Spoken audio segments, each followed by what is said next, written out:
You see the 69 Roadrunner? My keeper's going in it. My keeper 426, but it's not ready for installation yet until I'm satisfied.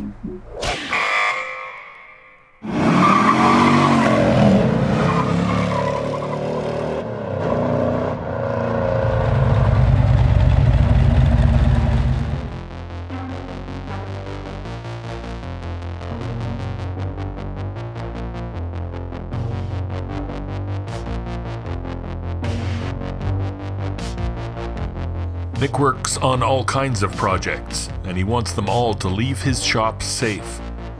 But this one is extra meaningful. Okay, here we are at the shop, here at Nick's Garage. And I've got a few parts I'm gonna work on, and I wanna show you one specific car on a 69 Roadrunner that one of my clients bought with the rear suspension setup, which is something I really don't like. And whoever's done it before must have put in a lot of time and money in this, but this is a big no-no. Come and see this.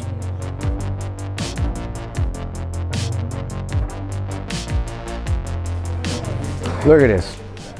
This is a 69 Roadrunner with a Ford rear end. Nothing wrong with being a Ford rear end, but the way the suspension is set up, it's unreal. Like, I don't know how much money or time they got involved doing this, but you know what? I know this car used to be a race car. It's not gonna be raced anymore. We're gonna put it back on the street. So we're going back with genuine leaf springs with a Dana differential that we're gonna get for it, and a simple setup. Nothing like this, regular shocks, differential, and so forth. Then you have a pan bar. Yes, Manny, go ahead. And let me ask you a question. Go ahead. Doesn't your brother run leaf springs? Yes, my brother has a race. That's right, he's got a race car, a Stalker 1970 Dodge Challenger with leaf springs, simple shocks, a regular drive shaft with the Dana 60, and he pops wheelies. He takes the tires off the ground in the front end on his yellow Dodge Challenger with a Hemi up front.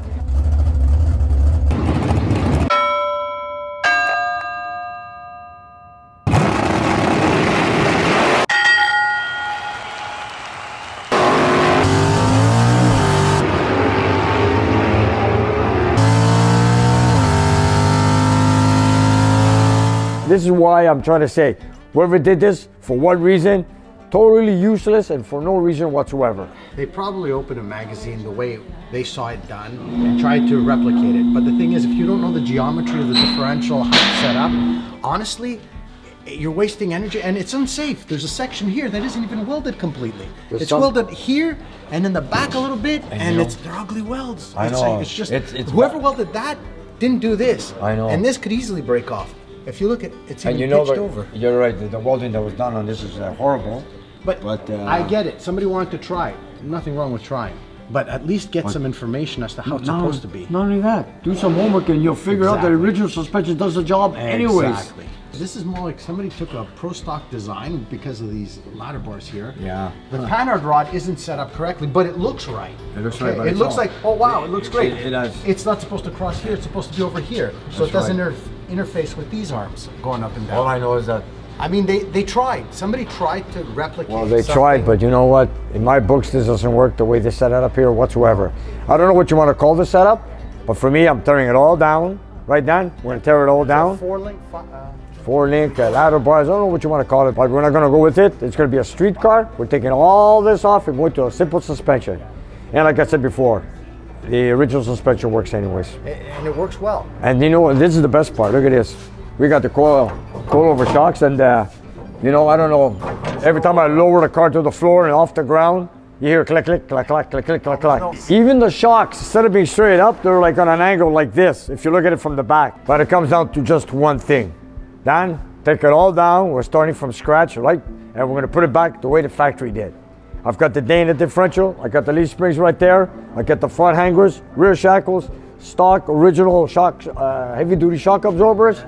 And am I gonna save any of these pieces? I don't think so. You know, Ford is a great rear end, but in this case, my customer wants a Mopar Dana 60, so we're gonna put this on the side. Of course, this is set up, and of course, we're not going with disc brakes in the back. We're going with what the Dana came with. We're gonna be 10-inch brake drums or 11-inch brake drums. Drums in the front on this, right? Yeah, he's got drums in the front, but we're converting to discs. Let me get this straight. Discs in the rear. Yes. Drums in the front. That's right. That's a first. Don't go there. I don't know why. Just don't go there. You know what? But somebody tried. so we're doing the opposite now. We're putting drums in the back and we're converting the front to disc brakes, which makes more sense. That's right. Nothing's original. Nothing's genuine from Chrysler here. So basically, rim to rim. Yes. In between, everything is nothing original. Ford. Nothing. Ford rear end. Aftermarket bars. Everything's aftermarket. Springs, shocks, whatever you want to call it. Lovely. Forget it. This is a big no-no. Matter of fact, it's on both sides, So which we're gonna rip off in no time. bars come out. Bars come out, Welding. and I don't know what those are for, what purpose, but they're coming off.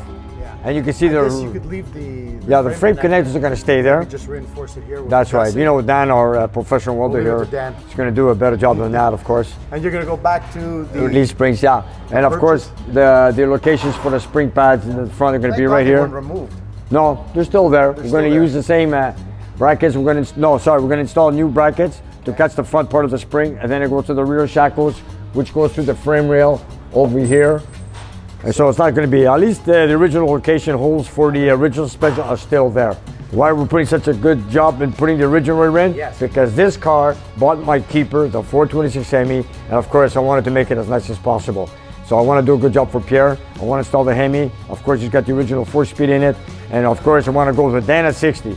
You see a Hemi underneath the hood, and of course, people like to see if it's a 4-speed, if there's a Dana 60 in the rear of the car. So when they come in the back, look underneath, it's going to be all factory, leaf springs, Dana 60, original factory look. That's what I want, that's what my customer wants, and that is exactly what we're going to do. And all this will be ripped down and save the Ford rear end for one of my Ford customers, and the rest, all out. All this is a big no-no. I can't wait to take it down, get rid of it all. A lot of extra weight for nothing. I feel sorry for the guy who put so much money to putting all this up. Yeah, because even though you set it up for drag racing, you know there's a Dana that could do the same power as the Ford rear end, and of course go through all this work, geometry and overhead shocks and mounting and so forth. Whatever, this is all wrong. It's for drag racing, but then again, this spring does the job. Exactly. Especially in a B-body, I mean, you know, they were designed to do And this you from know, the factory. the weight transfer on the B-body on this particular car is very good. It's not like a Challenger, which is a lot worse. Yeah. And this is a good car. It's like almost 50-50 on this car. If you guys want to see what a 69, okay, the 69 Roadrunner, 69 Charger is the same B-body. The exact same suspension we're going to put on this car is exactly what that 69 Charger has over there. So we'll just walk over there. You guys take a look, and this is what we're going to do exactly to this car.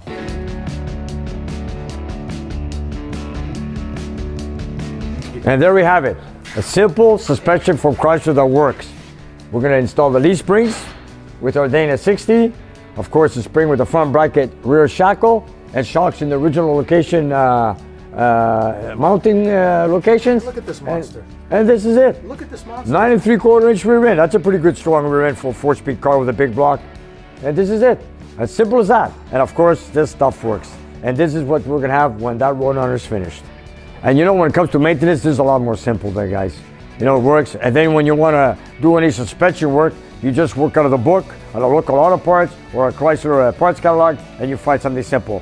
On the other setup, if you want to look at something, you got to figure it out yourself what has put into the suspension and run around, look for it, which is all custom made. The only advantage to the 9-inch is the fact that you could pull just the, what they call the pig, That's the right. center section out of the differential. Just like an 8 3/4. Exactly. Exactly. But why would you go away from But then again, of course, he's a Mopar guy. This is what he wants. This is what we're going to put on, a Dana 60.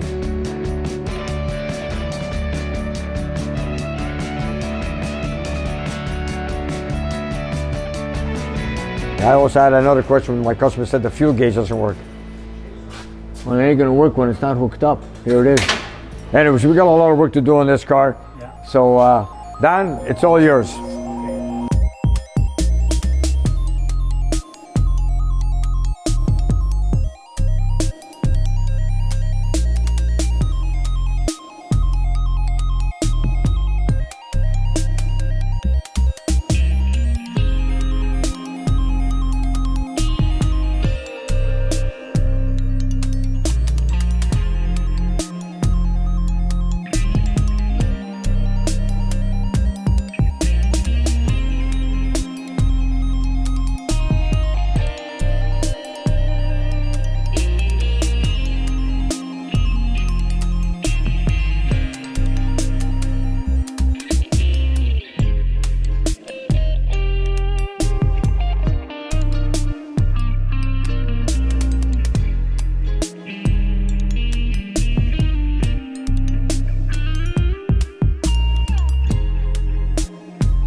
what they had in mind. But you know, after Dan removed all this rear suspension or whatever you call it, we just realized now to put back the shocks in the original location, there's a factory rear cross member for the shock absorbers, which is attached from one side of the frame rail to the other side. And in this case, it was completely removed. So for me now, to put it back the way it came from the factory, I gotta find a rear cross member. I'll look it up, see if I can find one, and put it back in place so that we can mount our rear shock absorbers the way it came from the factory.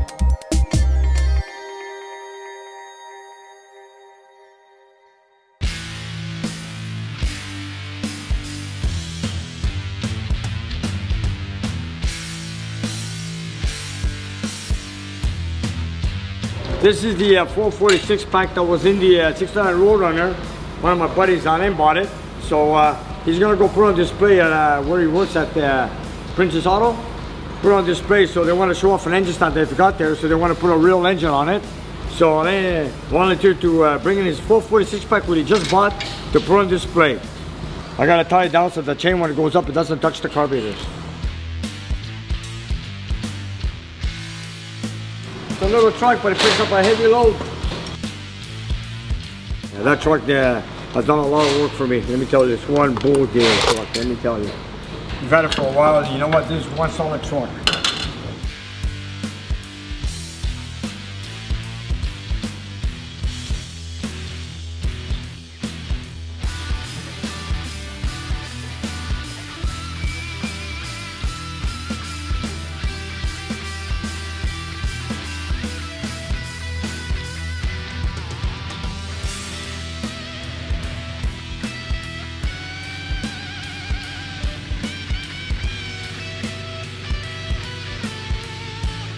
So the 440 is getting a new home.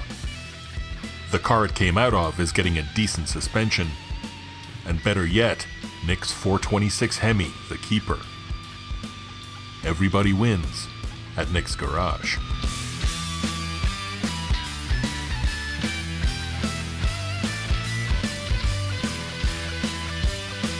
And you guys, if you look down below the video, we have a whole bunch of merchandise that you guys can buy.